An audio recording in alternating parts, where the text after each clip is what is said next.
ఒక అడవిలో చెట్టుపైన చాలా పావురాలు నివసిస్తూ ఉండేవి. కానీ ఒకటితో ఒకటి గొడవ పడి కలిసి ఉండేవి కావు.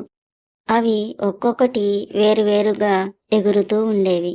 అదే అడవిలో ఒక గద్ద కూడా ఉంది. అది తరచుగా పావురాలను పట్టి తినేసేది. రోజురోజుకి పావురాల సంఖ్య తగ్గిపోవడంతో పావురాలలో కంగారు, భయం పట్టుకుంది.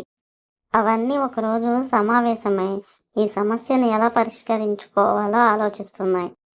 మనం ఒక్కొక్కరం ఎగరడం వల్లే గద్ద మన మీద దాడి చేస్తుంది.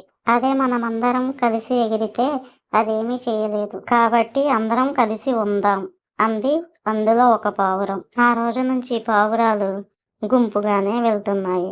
దాంతో గద్ద దాడి చేయలేకపోతుంది. అందువల్ల ఆహారం దొరకడం గద్దకి కష్టమైంది. ఒకరోజు గద్ద ఇలా ఆలోచిస్తుంది. నేను ఏమి తినకపోతే చనిపోవటం ఖాయం. ఎలాగైనా సరే ఒక ఉపాయం ఆలోచించాలి అనుకుంది. ఒక ఉపాయం పన్ని గద్ద పావురాల దగ్గరికి వెళ్ళింది. నేను మిమ్మల్ని చంపడానికి రాలేదు, మీతో స్నేహం చేయడానికే వచ్చాను అంది. 2 రోజులు గద్ద వాటిపై దాడి చేయకపోయేసరికి పావురాలు కూడా నమ్మాయి. 3వ రోజు గద్ద పావురాల దగ్గరకు వచ్చి, మీ గుంపును చూస్తుంటే ముచ్చటేస్తోంది.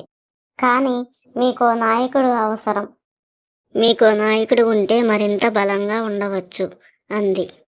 పావురాల్లో ఎవరు నాయకుడిగా ఉండాలో వాటికి అర్థం కాలేదు.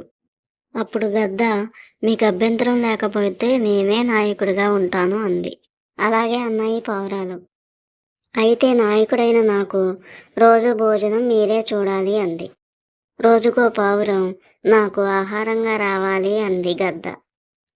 పావురాలకి గద్ద దుర్బుద్ధి అర్థమయ్యింది. వెంటనే అవన్నీ కూడబలుక్కొని గద్దను తరిమేశాయి. ఆనాటి నుండి అవి కలిసిమెలిసి జీవించసాగాయి. ఫ్రెండ్స్, ఈ స్టోరీ కనుక నచ్చితే నా ఛానల్ని సబ్స్క్రైబ్ చేయండి, షేర్ చేయండి, లైక్ చేయండి. Thank you friends.